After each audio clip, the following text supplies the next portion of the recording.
नमस्कार दोस्तों, ढोल में पुल चैनल में आप सब मित्रों का हृदय से अभिनंदन करता हूं। दोस्तों, आज का विषय बहुत ही प्रासंगिक है।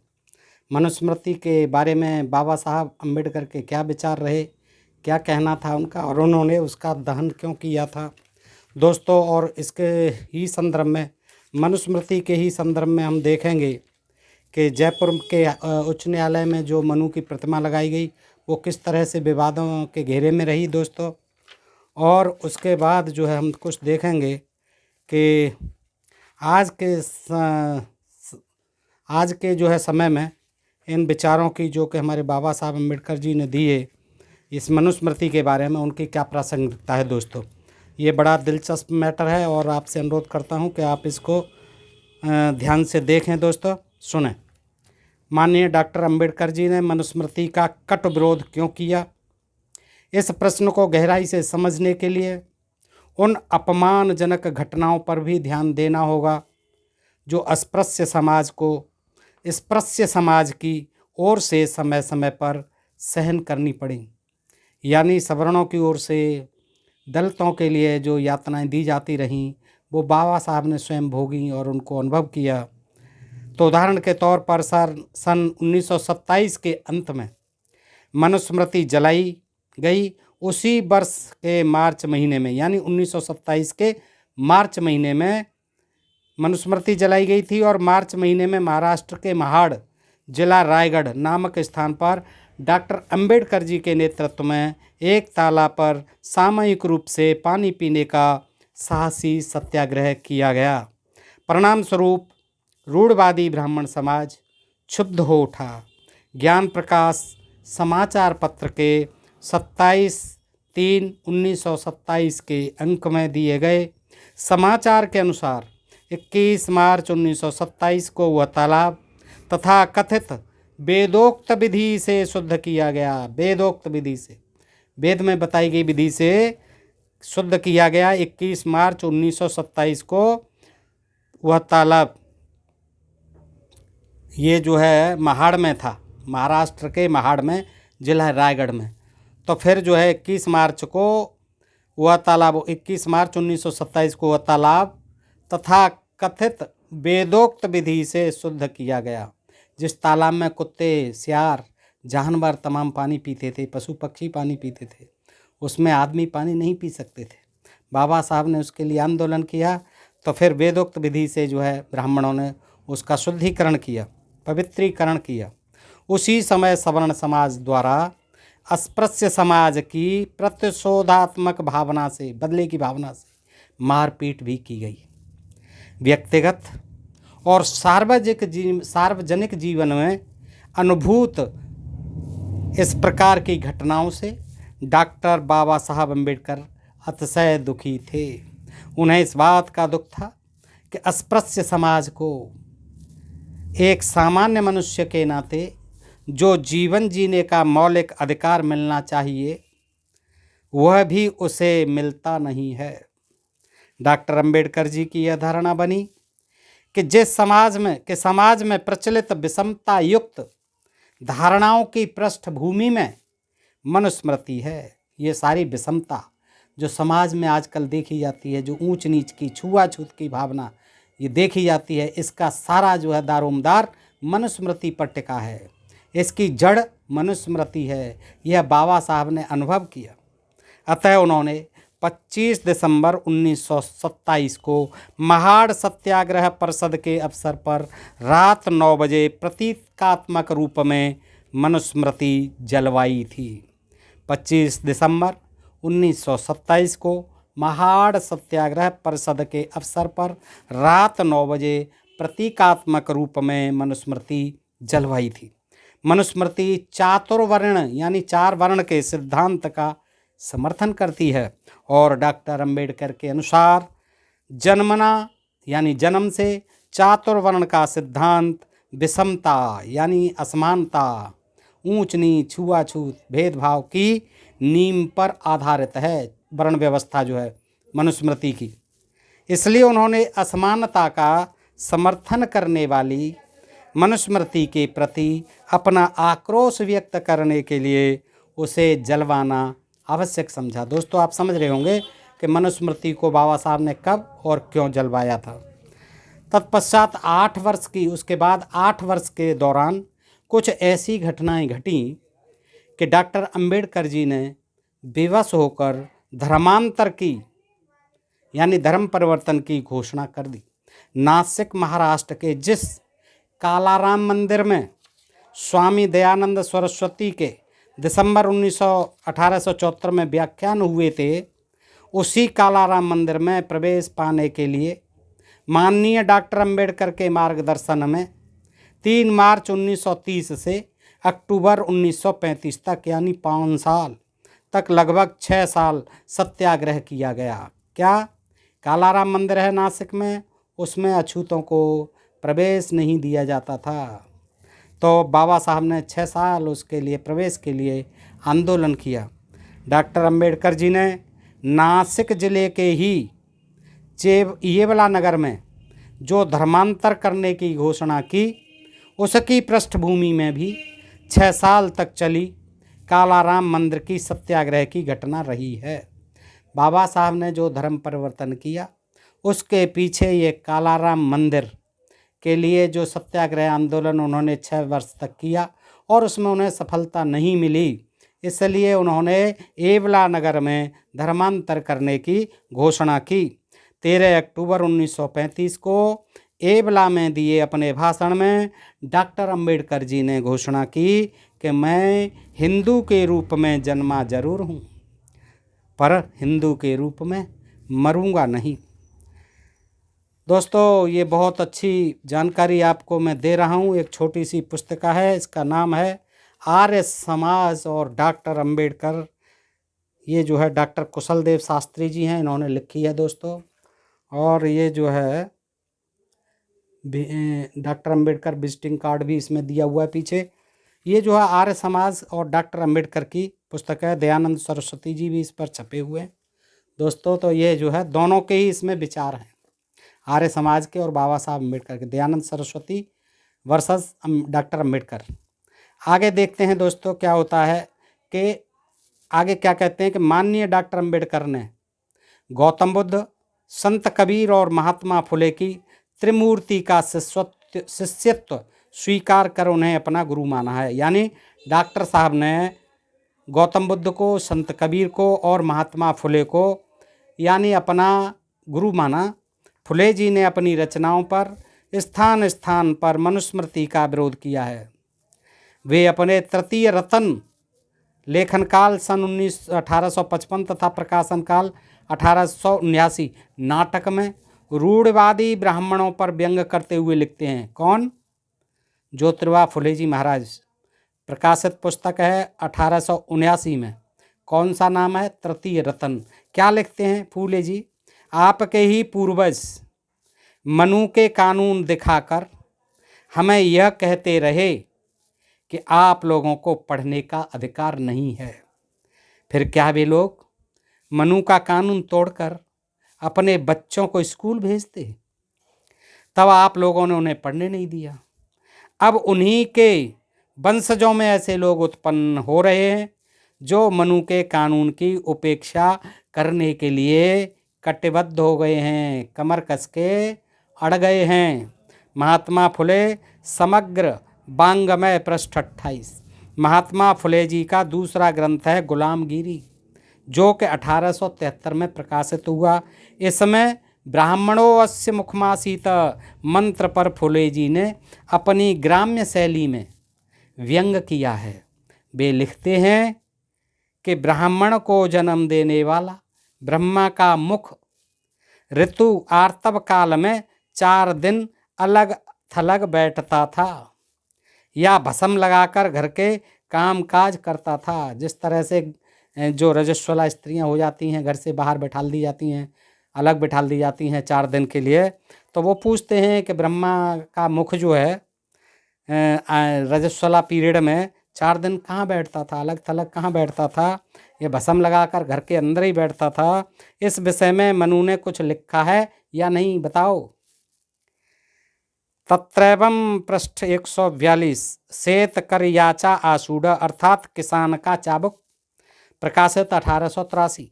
नामक ग्रंथ में महात्मा फुले जी ने लिखा है कि ब्राह्मणों ने मनु संहिता जैसा मतलबी ग्रंथ लिखकर शूद्र किसानों के विद्याध्ययन पर प्रतिबंध लगाकर उन्हें लूटा है। क्या लिखा कि ब्राह्मणों ने मनु संहिता जैसा मतलबी अपने स्वार्थ के लिए स्वार्थी ग्रंथ लिखकर शूद्र किसानों के विद्याध्ययन यानी स्टडी पर प्रतिबंध लगाकर उन्हें लूटा है। तत्रैव पृष्ठ 265। इसी प्रकार आपने सत्सार पुस्तक है जो 1885 में प्रकाशित हुई नामक ग्रंथ में तो उन्होंने यह प्रतिपादित करने की कोशिश की है कि मनुस्मृति ने शूद्रात शूद्रों का किस प्रकार सर्वनाश किया है, शूद्रों में भी अतिशूद्र उनका किस प्रकार विनाश किया है। अपने अंतिम ग्रंथ सार्वजनिक सत्य धर्म प्रकाशित 1891 में वे लिखते हैं, यदि शूद्रात शूद्रों में भट्ट ब्राह्मणों के साथ मनु संहिता के समान उसी प्रकार का नीचतापूर्ण व्यवहार करना शुरू कर दिया जैसा वे आज तक उनके साथ करते आए हैं, तो उन्हें कैसा प्रतीत होगा। यानी आज कल के जो शूद्र हैं, अतिशूद्र हैं, वो आज भट्ट ब्राह्मणों के साथ ऐसा ही व्यवहार करने लग जाएं जैसा कि वो करते रहे थे, तो उन्हें कैसा लगेगा। महात्मा फुले जी की शैली में ही डॉक्टर बाबा साहब अम्बेडकर जी ने अपने मनु एंड द शूद्राज लेख के अंत में लिखा है कि ब्राह्मण को शूद्र के स्थान पर बिठाया जाएगा, तभी मनु प्रणीत निर्लज्ज तथा विकृत मानव धर्म का निवारण हो सकता है। बाबा साहब ने क्या कहा मनु एंड द शूद्राज लेख में कि ब्राह्मण को शूद्र के स्थान पर बिठाला जाएगा, तभी उसे आभास होगा, और मनु प्रणीत निर्लज्ज जो मनु ने बनाया निर्लज्ज और विकृत मानव धर्म जो बनाया उसका निवारण हो जाएगा जब उसको जो है शूद्रों की जगह ब्राह्मण को बिठा दिया जाएगा। Writing and speeches of the Baba Saheb Ambedkar पृष्ठ 719। रिडल्स इन हिंदुइज्म के तृतीय खंड का मॉडल ऑफ द हाउस नामक प्रकरण मनुस्मृति पर आधारित है। उसमें डॉक्टर अम्बेडकर लिखते हैं कि मनु प्रणीत वर्ण व्यवस्था में, मनु द्वारा बनाई गई वर्ण व्यवस्था में विद्रोह करने का अधिकार यानी उसी की खिलाफत करने का अधिकार केवल ब्राह्मण, क्षत्रिय और वैश्य को है, शूद्र को नहीं। शूद्र तो कुछ बोल ही नहीं सकता था, कोई अधिकार ही नहीं था। बोलता था तो जीभ काट दी जाती थी, सुनता था तो कानों में शीशा पिघला के भर दिया जाता था, बराबर बैठता था तो दाग दिया जाता था और देश निकाला कर दिया जाता, निर्वासित कर दिया जाता था। किंतु समझ लो, यदि क्षत्रिय अस्त्रों की सहायता से इस व्यवस्था को मिटाने के लिए विद्रोह करने के वास्ते खड़ा हो जाए तो उन्हें दंडित करने के लिए क्षत्रियों को भी मनु ने ब्राह्मण को शस्त्र उठाने की अनुमति दी है। फिर कह दिया ब्राह्मणों से कि अब तुम भी ये शस्त्र उठा लो। अगर क्षत्रिय कहे कि ये आपकी मनुस्मृति में गलत विधान है, इन शूद्रों के साथ हमारे साथ आपने बराबर का वो क्यों नहीं किया है व्यवहार, हमको भी आप अपना जो है नीचे समझते हैं, फिर शूद्रों और अतिशूद्रों की तो बात ही अलग है, उनको तो केवल सेवा टहल चाकरी के लिए दिया है। अगर कोई क्षत्रिय उदारता पूर्वक उनका पक्ष लेकर अगर ब्राह्मणों से कुछ कहे तो ब्राह्मणों के लिए मनु ने कह दिया कि आप भी शस्त्र उठाइए, शास्त्रों को रख दो एक तरफ, अब उठा लो शस्त्र, जैसे परशुराम जी ने उठा लिया और सारे क्षत्रिय मार डाले। तो मनु ने ये भी कहा, दंडित करने के लिए मनु ने ब्राह्मण को शस्त्र उठाने की अनुमति दी है। वर्ण व्यवस्था को अबाधित रखने के लिए कोई बाधा नहीं हो, वर्ण व्यवस्था में चलती रहे हमेशा हमेशा। मनु ने अपनी मूलभूत नीति में परिवर्तन किया है कि ब्राह्मण का काम केवल 6 ही है, दान देना, दान लेना, तप करना, तप कराना, यज्ञ करना, यज्ञ कराना, बस 6 कर्म के अतिरिक्त और कोई काम नहीं करना है। शस्त्रों से कोई मतलब नहीं। लेकिन अगर क्षत्रिय उनके खिलाफ खड़ा हो जाए तो फिर क्षत्रियों के खिलाफ अपना हथियार उठा लो, शस्त्र उठा लो। अर्थात ब्राह्मण को शस्त्र ग्रहण करने की अनुमति देने में जरा भी हिचकिचाहट नहीं दिखाई है। और दोस्तों, ग्रंथों के पढ़ने से मालूम पड़ता है कि क्षत्रियों को भी बहुत दबाया गया है, उनके साथ भी अन्याय अत्याचार बहुत हुआ है और उनको तो पृथ्वी से समूल नष्ट ही कर दिया गया था। फिर उनको जो है उनकी पत्नियों को ब्राह्मणों ने अपनी संतान दी और संतान बता करके उनको वर्ण संकर बना दिया। घोर अपमान किया गया है क्षत्रियों पर। मनु प्रणीत वर्ण व्यवस्था से त्रिवर्ण ही लाभान्वित है। फिर भी मनुस्मृति में 3 वर्ण ही ज़्यादा लाभान्वित हैं। शूद्रों की तो बात ही छोड़िए, उससे शूद्र को कोई लाभ नहीं है, सिवाय नुकसान के, सिवाय अपमान के, सिवाय दुर्दशा के, सिवाय बदहाली के, अत्याचार के, शोषण के, कुछ नहीं है। त्रिवर्णों में भी ब्राह्मण सर्वाधिक लाभान्वित है। वो तो सर्वे सर्वा है, all in all, supreme power of समाज, ऑफ सोसाइटी। डॉक्टर अंबेडकर की दृष्टि में मनु पक्षपाती हैं। ठीक कहा बाबा साहब ने, मनु पक्षपाती हैं, अतः विषमता यानी असमानता फैलाने वाली मनुस्मृति का विरोध वे आवश्यक ही नहीं अपितु अनिवार्य भी, कंपलसरी भी मानते हैं। मनुस्मृति विषयक अब क्या प्रतिमा का क्या विवाद रहा? जयपुर में स्थापित मनु प्रतिमा विषयक वाद विवाद कैसे चला दोस्तों, देख लेते हैं। बड़ा रोचक प्रसंग है, आपको जानना भी चाहिए इसे कि मनुस्मृति विषयक आर्य समाज तथा डॉक्टर अंबेडकर की भूमिकाओं के इस स्थूल अध्ययन के बाद एक नज़र जयपुर उच्च न्यायालय में स्थापित उस मनु प्रतिमा पर भी डाल लेते हैं, जिस कारण मनुस्मृति या मनुवाद विषयक चर्चा समाचार पत्रों के माध्यम से और अधिक तीव्र स्वर में हुई है। घटना की पृष्ठभूमि इस प्रकार है। 2 मई 1987 को, याद रखें दोस्तों तारीख, 2 मई 1987 को जयपुर उच्च न्यायालय के सन्निकट स्थित चौक में तत्कालीन राष्ट्रपति आर वेंकटरामन के कर कमलों से डॉक्टर बाबा साहब अम्बेडकर की प्रतिमा का अनावरण हुआ। कहते हैं यातायात में असुविधा होने के बहाने बहुत दिनों तक इस प्रतिमा को कोई समुचित स्थान ही नहीं मिला। तत्पश्चात लगभग 2 साल बाद जयपुर के प्रथम वर्ग के न्यायाधिकारी श्री पदम कुमार जैन ने उच्च न्यायालय परिसर का सौंदर्य बढ़ाने के लिए मनु की प्रतिमा स्थापित करने का लिखित अनुरोध मुख्य न्यायाधीश श्री नरेंद्र कासलीवाल जी से 2 फरवरी 1989 को किया। बाबा साहब की प्रतिमा को जगह नहीं मिली और प्रतिमा का अनावरण हुआ कब? 2 मई 1987 को जयपुर उच्च न्यायालय के पास। लेकिन उसके 2 साल बाद 2 फरवरी 1979 को श्री एक पदम कुमार जैन जी हैं, उन्होंने प्रथम वर्ग के न्यायाधिकारी थे ये, उन्होंने जो है नरेंद्र कासवाल जी से, न्यायाधीश थे, मुख्य न्यायाधीश हाई कोर्ट जयपुर, उनसे ये अनुरोध किया था 2 फरवरी 1979 को कि बाबा मनु महाराज की प्रतिमा लगाई जाए। उनकी सम्मति तथा कांग्रेस के महामंत्री श्री राजकुमार काला तथा स्थानीय लायंस क्लब की सहायता से 4 फुट ऊंची प्रतिमा बनवाई गई और उसे न्यायालय के सामने चबूतरे पर 28 जून 1989 को स्थापित कर दिया गया। बाबा साहब के लिए जगह नहीं मिली और उसमें हाई कोर्ट के परिसर में कहीं जगह नहीं दी गई, उनको पास में ही लगाया गया। लेकिन इनको जो है, जो बनाई गई इनके द्वारा 4 फुट ऊंची प्रतिमा, वो जो है उच्च न्यायालय के सामने चबूतरे पर 28 जून 1989 को स्थापित कर दी गई। उक्त समाचार के फैलते ही दलित समाज में प्रतिक्रिया हुई और उन्होंने विविध संगठनों की सहायता से मनु प्रतिमा हटाओ संघर्ष समिति बनाई, जो श्री रामनाथ आर्य के नेतृत्व में क्रियाशील हुई थी। 10 जुलाई से प्रतिमा हटाओ आंदोलन शुरू हुआ।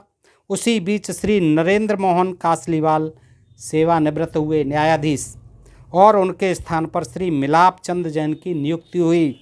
28 जुलाई को जोधपुर में उच्च न्यायालय के 18 न्यायाधीशों की एक बैठक हुई, जिसमें निर्णय किया गया कि मनु के संदर्भ में किसी भी प्रकार का वाद विवाद निर्माण न हो, अतः मनु की प्रतिमा ही हटा दी जाए। ऐसा भी हुआ। जब 18 न्यायाधीशों ने बैठक की, उसमें यह तय हुआ कि इस पर वाद विवाद नहीं होना चाहिए और मनु की जो प्रतिमा लगाई गई है उसे हटा दिया जाए। पर शासन द्वारा इस निर्णय के क्रियान्वित करने से पहले ही बजरंग दल के धर्मेंद्र महाराज और सोमेंद्र शर्मा ने न्यायालय में उक्त निर्णय के विरुद्ध स्थगन यानी रिट प्रस्तुत कर दी, जिसे न्यायाधीश श्री सुरेश चंद्र अग्रवाल ने दाखिल कर लिया और कालांतर में निर्णय देते हुए कहा इस समस्या का हल प्रशासनिक तौर पर किया जाना चाहिए। मनु के पीछे व्यापक जनमानस है, मनु के पीछे व्यापक जनमानस है, बाबा साहब के पीछे नहीं है। और विविध प्रकार की महत्वपूर्ण मान्यताएं हैं मनु महाराज की। इस केस में मनु प्रतिमा को यथावत रखने के पक्ष में एडवोकेट श्री सी के गर्ग सक्रिय रहे, तो मनु प्रतिमा हटाओ संघर्ष समिति के वकील श्री भंवर बागड़ी थे। इसी बीच 100 वकीलों ने इस आशय का अर्ज दे दिया, यानी आवेदन पत्र दे दिया कि मनु की प्रतिमा हटाने से मानवता का अपमान होगा। 100 वकीलों ने दी, बहुत अपमान होगा मानवता का इस प्रतिमा को हटाने से। इस संदर्भ में आर्य समाज, नया बांस, दिल्ली के श्री धर्मपाल आर्य, झज्जर हरियाणा के डॉक्टर श्री सुरेंद्र कुमार और परोपकारिणी सभा अजमेर के संयुक्त मंत्री डॉक्टर धर्मवीर आदि ने मनु सम्मान को अक्षुण्ण बनाए रखने के लिए, ये सब आर्य समाजी थे, संरक्षणात्मक मोर्चे की भूमिका निभाई। मनु प्रतिष्ठा संघर्ष समिति ने आर्ष साहित्य प्रचार ट्रस्ट दिल्ली द्वारा प्रकाशित डॉक्टर सुरेंद्र कुमार द्वारा लिखित अनुसंधानात्मक मनुस्मृति को न्यायालय में प्रस्तुत कर, इन्होंने डॉक्टर सुरेंद्र कुमार जो झज्जर वाला हैं, आर्य समाजी हैं, उन्होंने जो है 500 कुछ समथिंग श्लोकों की 2600 से घटा करके एक विशुद्ध मनुस्मृति नाम से एक ग्रंथ लिख दिया है कि ये मनुस्मृति हमारी सही है। उसमें बाकी 2100-2200 जो श्लोक हैं वो सब प्रक्षिप्त हैं, यानी दूसरों द्वारा उसमें घुसेड़े गए हैं, तो उनको हटा करके इन्होंने लिख दी है। तो वो मनुस्मृति का न्यायालय में प्रस्तुत किया, उन्होंने बनाए रखने के लिए स्थगन आदेश प्राप्त कर लिया। उपरोक्त घटना के 11 साल बाद लगा कि यह मसला अब शांत हो गया है, पर महाराष्ट्र के प्रसिद्ध सामाजिक कार्यकर्ता डॉक्टर बाबा आढ़ाव ने महाड़ से जयपुर तक मनु प्रतिमा हटाओ यात्रा निकाली, जो 26 जनवरी 2000 को महाड़ महाराष्ट्र से चली और 25 मार्च को जयपुर पहुंची। जयपुर के डॉक्टर आम्बेडकर चौक पर धरना देते हुए इन्होंने नारा दिया, मनुवाद मिटाओ, मनु प्रतिमा हटाओ, अम्बेडकर प्रतिमा लगाओ। इसी बीच श्री शरद पवार के सहयोग से महाराष्ट्र से चुनकर आए रिपब्लिकन पार्टी के संसद सदस्य श्री रामदास आठवले के नेतृत्व में एक यात्रा दिनांक 8 मार्च 2000 को उक्त मांग को लेकर ही निकाली गई थी, जिसमें राज्यपाल एवं मुख्यमंत्री को मनु प्रतिमा हटाने का पक्ष में ज्ञापन दिया। दोस्तों आगे क्या होता है, डॉक्टर मदन मोहन जावलिया के अनुसार धर्मशास्त्रकार, विधि प्रणेता और वेदानुमोदित स्मृति प्रदाता महर्षि मनु पर पंख उछालने वाले लोग राजनीतिज्ञ, अम्बेडकरवादी, बौद्ध मत और ना ही दलितों का कोई भला कर रहे हैं। मनु की मूर्ति हटाने एवं उसके स्थान पर अम्बेडकर की मूर्ति लगाने की मांग हठधर्मिता एवं अलोकतंत्रता का परिचायक है। ये आर्य समाजियों की तरफ से, जो अम्बेडकर विरोधी हैं उनकी तरफ से था। न्यायालय में मनु ही क्या, राम, कृष्ण, शंकराचार्य, बुद्ध, महावीर, अम्बेडकर की भी मूर्तियां लगें, पर खेद है कि दलितों के नाम से निर्मित दलों एवं राजनीतिक दलों ने दलित वोट बैंक को हथियाने के लोभ में सवर्ण हिंदुओं को अपमानित करने का कुचक्र रखा है। महाराष्ट्र के महाड़ से राजस्थान के जयपुर तक की 1600 किलोमीटर अंतर की मनु प्रतिमा हटाओ यात्रा निकालने वाले डॉक्टर बाबा आढ़ाव ने अपने आक्रोश भरे तेवर में यह प्रतिप्रश्न उपस्थित किया है कि स्त्रियों और शूद्रों से मनुस्मृति पढ़े जाने संबंधी धृष्टतापूर्वक सवाल भला पूछे ही क्यों जाते हैं। पुरोगामी सत्यशोधक त्रैमासिक अक्टूबर से मार्च 2000 तक का संयुक्त अंक पृष्ठ 45। डॉक्टर आढ़ाव का उक्त कथन वर्तमान संदर्भ में ठीक नहीं लगता, जब महात्मा फुले और स्वामी दयानंद के प्रयत्नों से अध्यापन के दरवाजे स्त्री शूद्रों के लिए भी खुल गए हैं, ऐसा आर्य समाजी कह रहे हैं। दोस्तों तो आर्य समाजी जो है हमेशा उसकी जो है वकालत करते हैं, उसका समर्थन करते हैं मनुस्मृति का, और अपने को बताते हैं कि हम मूर्ति पूजा, आडंबर, अंधविश्वास और पाखंडों के विरोधी हैं। वो हिंदू की भी आलोचना करते हैं कि हिंदू शब्द जो है विदेशियों का दिया हुआ है, जिसका मतलब काला चोर आदि होता है, फारसी शब्द है। तो लेकिन वो अपने को जो है आर्य समाजी कहते हैं, और वो इस तरह से मनुस्मृति को हर हालत में आगे लाने के लिए प्रयासरत रहते हैं। वो कहते हैं कि हम जन्मना जाति को नहीं मानते, हम जो है वर्ण व्यवस्था को मानते हैं, लेकिन उन्हें ये पता नहीं है कि ये वर्ण व्यवस्था ही जाति व्यवस्था की जननी है। ये वर्ण व्यवस्था नहीं होती तो ये जात व्यवस्था भी नहीं होती, क्योंकि किसी भी देश में, वर्ल्ड के किसी भी देश में इस तरह की न वर्ण व्यवस्था रही है न कहीं जात व्यवस्था रही है। ये जो है वर्ण व्यवस्था की ही देन है, चाहे वो वेदों से प्रारंभ हुई हो, फिर चाहे वो मनुस्मृति द्वारा प्रतिपादित हो। लेकिन ये वर्ण व्यवस्था और जात व्यवस्था दोनों ही हमारे देश के लिए घातक रही हैं, और इन्हीं के कारण हमारा देश जो है युगों युगों तक विदेशियों का गुलाम रहा है। तो दोस्तों, आज ज़रूरत है कि इस जातिवाद का खात्मा किया जाए, अंधविश्वास और पाखंड का खात्मा किया जाए। इसके लिए हमारा ये मिशन, हमारा ये आंदोलन आप सबके साथ जो है आगे बढ़ रहा है दोस्तों। लेकिन इसके लिए आपसे ये विशेष अनुरोध करता हूँ कि आप अपने प्रिय चैनल ढोल में पोल को सब्सक्राइब करते रहें, अधिकाधिक जो है वीडियो को देखें और लाइक और कमेंट भी किया करें, ताकि हमारे इस मिशन को, हमारे इस आंदोलन को बल मिले दोस्तों, आपका समर्थन मिले। और हम कुछ आपसे याचना नहीं करते हैं दोस्तों, इतना ही समर्थन मांगते हैं कि आप अधिकाधिक मात्रा में वीडियो को देखें, अपने दोस्तों को शेयर किया करें दोस्तों। आपका विशेष आभार। नमस्कार। जय हिंद, जय भारत दोस्तों।